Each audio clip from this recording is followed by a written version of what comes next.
knows anything about us. It's our little secret. And don't you worry about a thing. The flights are booked, the hotel's booked, we're going away. Just you and me. Just you and me. It's going to be absolutely... Hey, folks! How are you all? How are you doing? Kilt-Man here, Kilt-Man at your services. Say nothing. I don't think they noticed. Now, tonight we have an unboxing to do. Oh, yes, another unboxing. We have yet another item of canvas cinematic artistry bestowed by your friend and mine. Of course, it's Steve 007 Smith, up to his old tricks again. There's just no stopping this guy. No stopping him, I tell you. Once again, another piece of artwork has arrived. Beautifully encased in its crypt of cardboard. And as you guys well know, Steve likes to tease me with a little clue or two as to what it might be. He won't just tell me straight out what it is. No, he's got to play devil's advocate and just drip feed little bits of information. Only in this particular case, he hasn't really given me much to go on. Because as you guys well know, the batting average for me and Steve is that I pretty much over the last few months, maybe even years, it seems to have gone on forever. Whatever he sends to me, 99% of the time I seem to get it right before opening it. So, but this time he's kind of got wise and he's not giving me a whole lot to base my deductions on. He said to me, right, now, it's a film that he's seen once as a child and he didn't understand what the fuck was going on with it. And he said he can't give me any more clues because he still doesn't understand enough about the film. Well, that could cover anything, couldn't it? Couldn't it? Seriously, that could be anything at all. My first assumption was that it was, oh, you saw it as a child. Me and Steve are around about the same age. So we both grew up together watching the horror double bills on TV. And of course we were kids during the video nasty craze. We were right there at the cusp of it all, the phenomenon that was video nasties. And so we grew up on the same movies, 70s, 80s stuff. So he was a child when he first saw this. So I was thinking, well, Italian. It's got to be like an Italian movie because an Italian giallo or something like from Dario Argento is going to be slightly, what the hell is this about? To a young, impressionable mind, like mine was. And in particular, I thought straight away of Suspiria, which was a damn fool thing to do because Steve knows Suspiria, and he knows how much I love Suspiria. I've talked about it so often in the past. So, it can't be Suspiria. Can it? I don't think so. I don't think so. So, he also said that it's something that I'd mentioned. It's something that he'd never thought of until I mentioned it sort of out the blue only recently. So, of course, I thought, oh, what have I mentioned recently? And I've done a few sort of top 10s and, you know, greatest hits and Mother's Day special and Paddy's Day special, but this was definitely arranged before I did the St. Paddy's Day special. So, and it got me thinking, what reviews have I done lately for maybe obscure movies? And something has sort of sparked in my mind. I'm going to be wrong. I know. This time, I genuinely think, folks, that I've got this one completely wrong. Because I really don't have anything to work off other than he was a kid when he saw it and he didn't understand what the fuck was going on. It's not going to be like a Dracula or a vampire, werewolf, an obvious sort of movie. It's going to be something that's a bit more existential, perhaps. Got a bit more surrealism taking place. So, folks, thanks for guarding that for me. Steve, cheers, my friend. And by the way, it was the usual girl that delivered it. And I opened the door and she went, didn't you expect this one? And I was like, well, not yet, because you kind of said it was due in like a week's time, but it's arrived. So anyway, here it is. Here's the box. Now, I know in the past, if I turn it that way, it should be, when I open it and reveal it, it should be facing, well, it should be the right way up, put it that way. Well, that depends if it's portrait, it could be landscape, so I don't know. I genuinely don't know. But, so, I have my trusty ski and do, with which I will hack into this box and open it, reveal it so that you guys see it before I do. I will look away and I will hold it up like that. You know the drill, you've seen this 1,000 times before. Oh, what? Sorry. Oh, so what do I think it is? Well, I'm playing Fred Merno and Malcolm Seagrave's score to Don Coscarelli's epic, the spawning of a franchise, Phantasm. Phantasm, with the silver spheres, the tall man played by Angus Scrim. Now, why have I come on to that? Well, it's a surrealist, weird, existential, bizarre horror movie which came out in the late 70s. So me and Steve would have seen this when we were just wee nippers, and he may have thought, what the fuck is going on with this? Because what's it got? It's got the tall man who's an intergalactic, trans-dimensional warlock demon thing who is making homunculi from the bodies of the recently deceased at the Morningside mortuary. Oh yes. And he has a horde of hideous little dwarfs who work for him. And he has canisters of not embryos, but like sort of embalmed bodies which he's took from the cemetery, and he will inevitably, across a series of many movies, pretty much take over the world. And it's a bizarre concept, it really is. And it's got a lot of great visual ideas. It's full of absolutely crazed imagery, but it's great, it's wonderful. By far the first movie, Phantasm, a cult classic, is everyone's favourite. Phantasm 2 is okay. Phantasm 3, Phantasm 4, like Ravager. It's a lot of diminishing returns. But Coscarelli kept the ideas coming, and he did take things into a huge scale, and also introverted it as well. So in the final movie, Ravager is all in someone's mind, but we do see it on a global, city-wasting scale. I'm rushing ahead of myself. I'm just trying to think of a film that would really, at that time, would blow a young mind. So, now normally, you can just, maybe you can't. You can't, they well and truly glued that down.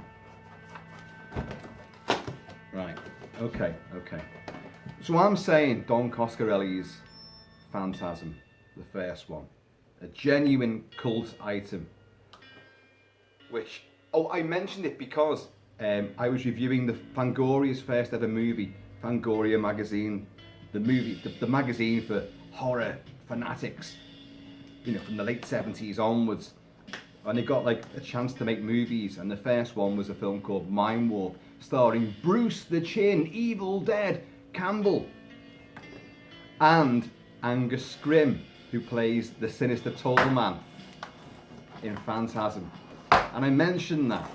So, am I going to look like a complete and utter tit? Okay, right, well already the signs are against me because it's facing the wrong way. When I say facing, I can't see it. It's sealed in. Look, that's the back of it there, and it's sealed in. So if I turn it round that way and slice through carefully, of course, the cellophane which encases it,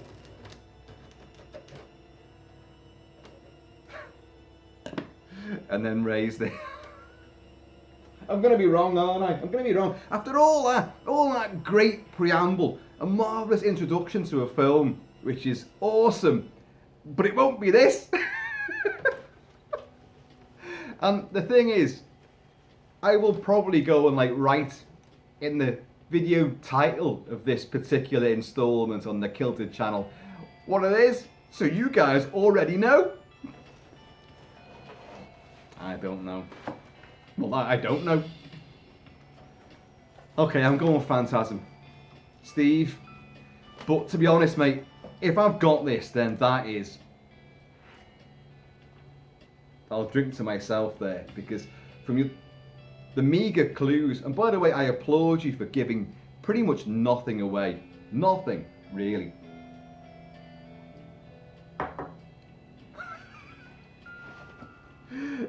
You watch your piece of Suspiria now.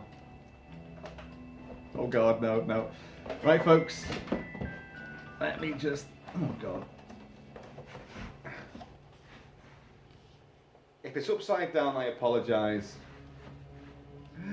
Phantasm! Phantasm! Phantasm! Phantasm! Phantasm!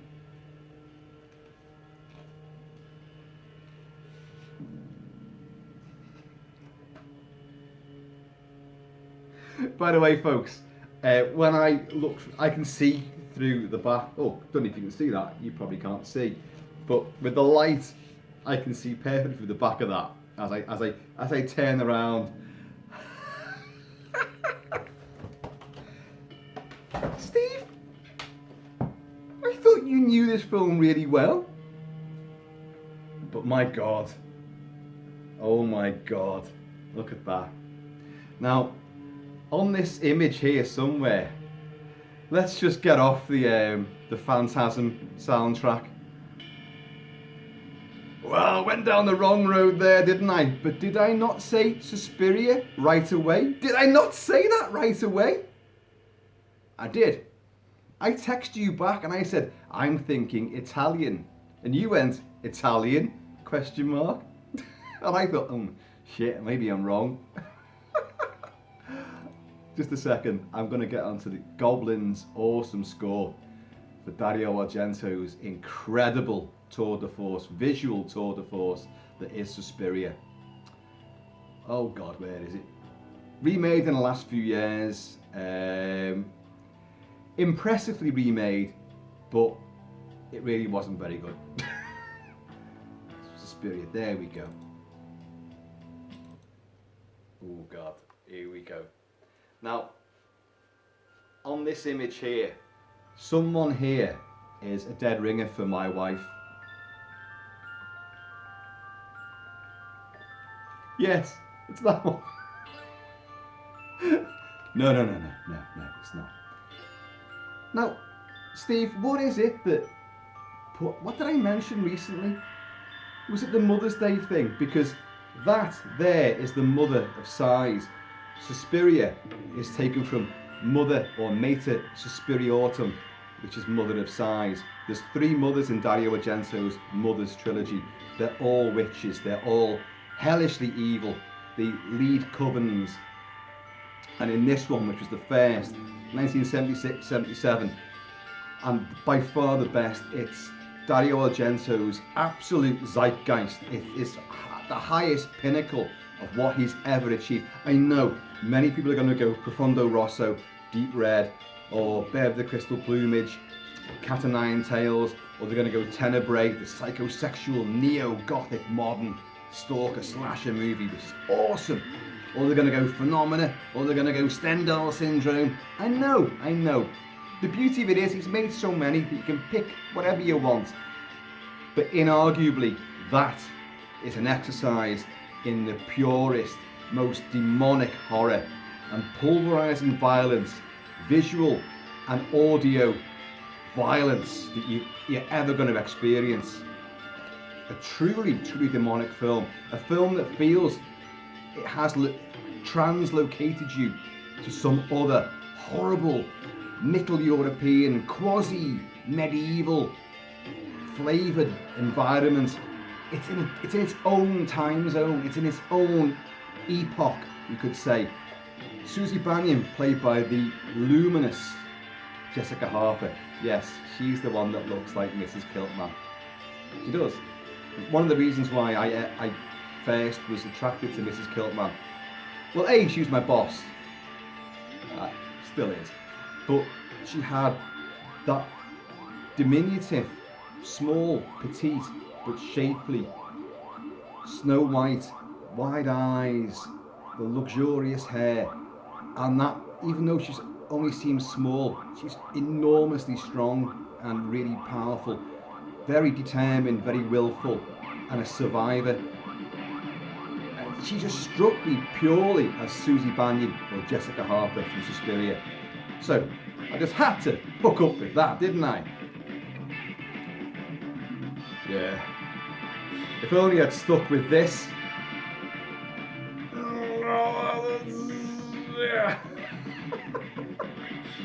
Where was I off with Phantasm? Completely wrong. But this, she's an American dance student who goes off to an esteemed dance academy in Freiburg, Germany, the TAMS Dance Academy, whereupon she discovers pretty much straight away that other students are being horribly slaughtered in Art Deco picturesque surroundings to the sound of pulverizing rock and prog rock music. She will uncover, alongside a friend of hers, a newfound friend of hers, that it is a coven of witches who run the establishment, and the demonic Elena Marcos, the mother of Sides, is the one presiding at the head of this coven. To survive, she's going to have to slaughter the witch herself. And so, set in motion is a film of furious, frenetic, highly potent set pieces that will haunt you forever. I mean, Steve, I can imagine that, as a kid watching it, you're going to think, what the hell is this? At the time, when I first saw Suspiria, and I'm lucky enough to see Suspiria on the big screen as well, at a young age, I already knew a lot about the movie. I knew so much. I'd read about it already, and so in Starburst magazine, so I knew a fair bit about it. So when I did first see it, not on its initial release, I was way too young for that particular event, but when I did first see it, I knew what to expect. Having said that, the lack of story, the lack of linear narrative didn't bother me at all, because you are thrust into a nightmare, a psychedelic prog rock nightmare of pure butchery, wide-eyed innocence meeting absolute depravity. And what a conflict it is.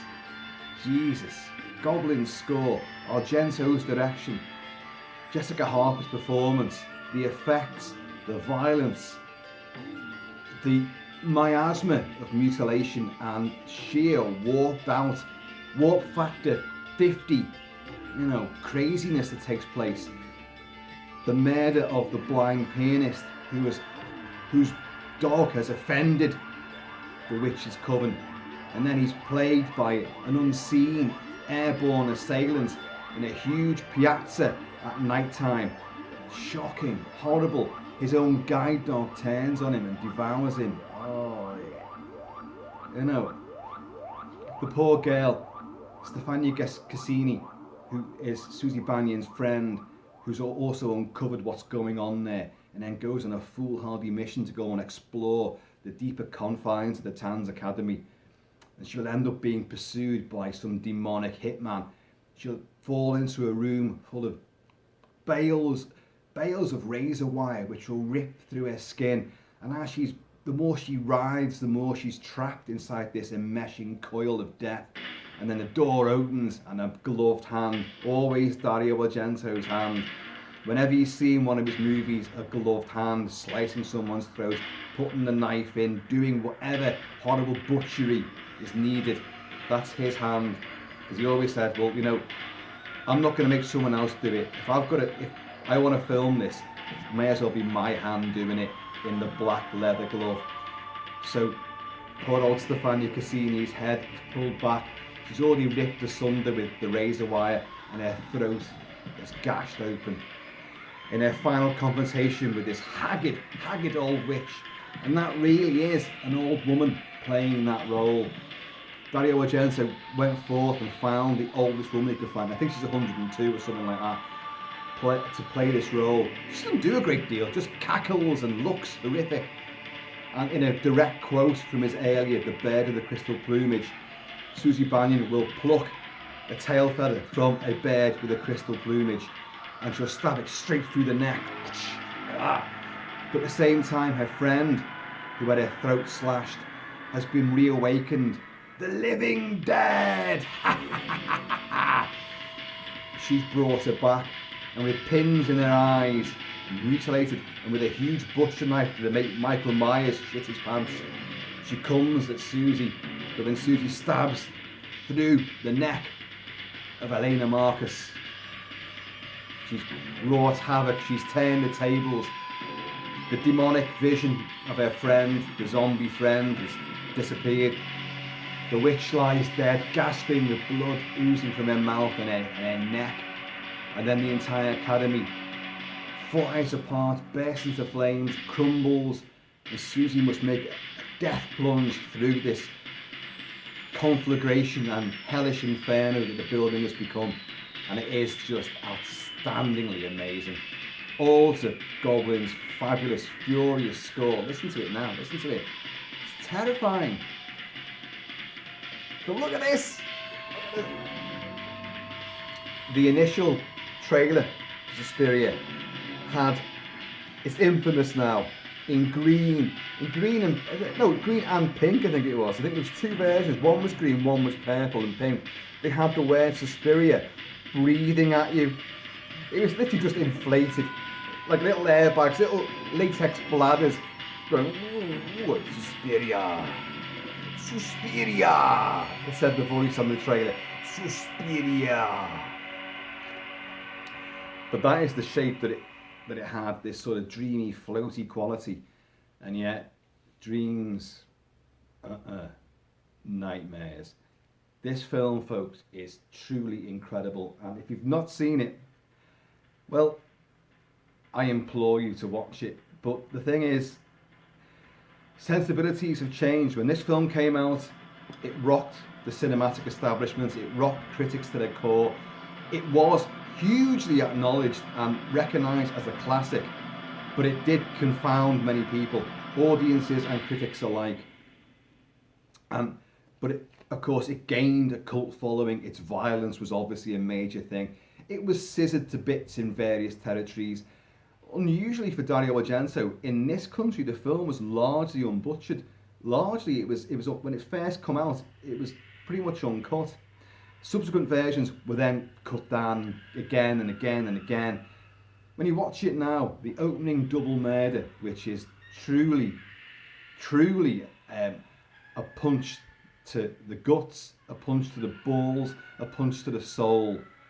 Two females, two friends are butchered, but one of them, who's a girl that's already uncovered the secret of the coven, and as Susie arrives during a hellish, nightmarish tempest in a taxi heading towards the town's academy, she sees this figure running through. She's already seen this figure running out of the academy into the hellish storm, who then takes refuge in a friend's apartment in a big Art Deco, fabulously gaudy apartment complex.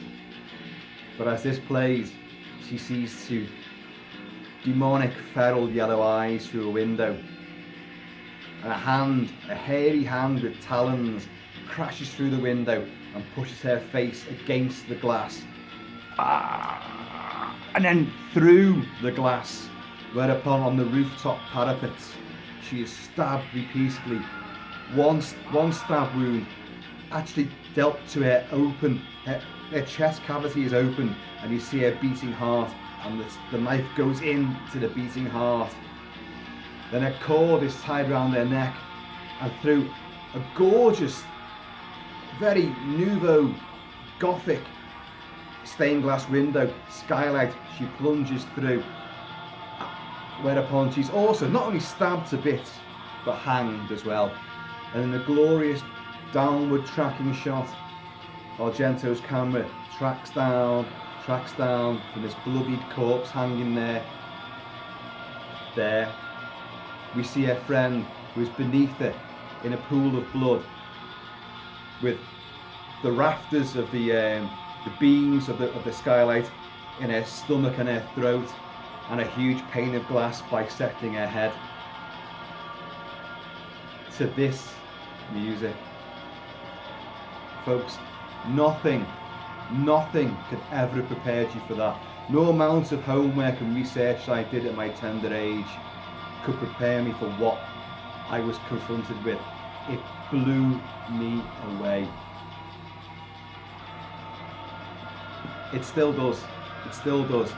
I struggle to watch Susie Bannion, Jessica Harper, in flight, moving through the confines, the labyrinthine warren, the Town's Academy, looking just like my wife, in absolute jeopardy, wide-eyed fear. She's meant to be Snow White. Dario Argento initially wanted this to be filmed with kids, little girls, but it was just, the violence was too horrifying. It could not be done that way. So in the end, it became teenagers and young adults, which works better. But if you look at the film, look at the angles and look at the doors, all the doors are higher framed and the door handles are higher up. The idea is to give you the impression that these are smaller and younger women than they really are. And it's Snow White. He even tracked down, Dario Argento tracked down Disney's old Kodak film stock, which had gone out of use. He tracked down some of that because he wanted the look of Snow White, that three-strip Technicolor look, that gaudy reds and blues. That's what he wanted, and boy did he achieve it. Folks, Suspiria is truly a magnificent gem, a masterpiece of the occult, a genuine, bona fide, classic movie of the horror genre. Witchcraft, the occult, horror, butchery, style in excess. Argento would never recapture this. Never. He couldn't. I've gone out many times on a limb and said, like, he lost his mojo. He never ever, all his films successively have become really, really bad, terrible exercises, and they are. But then again, I can't blame him. If you have reached that height so soon in your film directing and filmmaking career, what chance have you left yourself? You've left yourself nowhere to go. That is the ultimate. It really, really is. Wow. Off the cuff like that, I've just managed to deliver. It's lucky I knew the film. Yeah, so folks, Phantasm. It's fucking awesome. Cheers, Steve. Look at it. Look at this. Look at the detail on this. Look at the colours. Look at her face. She's a doll. Literally a doll. She's a figurine running through this nightmarish, hellish dimension of pure fear and terror and the supernatural, surrounded by things like this and this. Yeah, look at it. See what you've got as well. You've got the curtains, there'll be satin curtains and drapes. The colours on this, Steve, you've got, because what Steve does, he will find imagery and he will add little bits, he'll manipulate it, he'll manipulate the colours, he'll enhance bits, he'll remove bits, he'll tone certain bits down and bring to the fore other elements. Oh my God, you've done exceptionally well here, mate. This looks awesome. As you can see there, she is clutching the tail feather from the bird with the crystal plumage. That tail feather becomes a dagger that goes right the way through Helena Marcus's neck. But look at her. Oh. That is just gorgeous. Just gorgeous. So, I'm just going to play this is some of my favourite music to a horror film ever. And I have done videos just on this music. Please do go back and find them.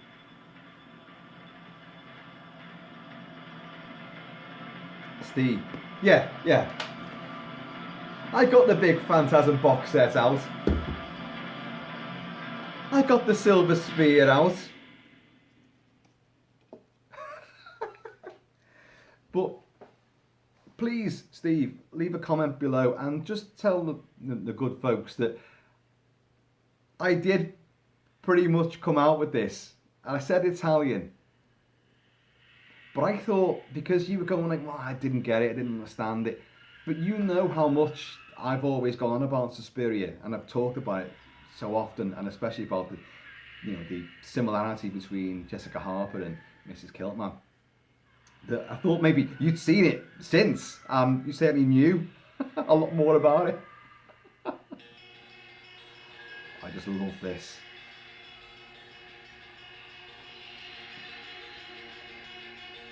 Can you imagine sitting there in the cinema? This was the first horror film ever to be presented in Dolby stereo, Dolby 4-track stereo.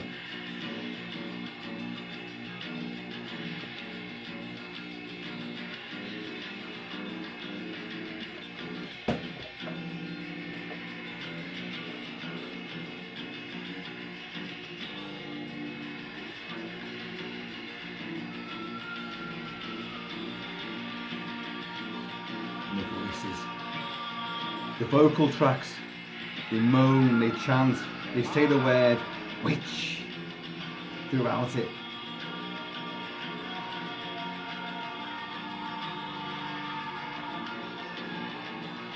It's hypnotic. It is literally a diabolical didgeridoo, certainly appears to be figuring in that ensemble there. And Claudio Simonetti, my word, it's his voice you can hear there. Prime mover and shaker with Goblin.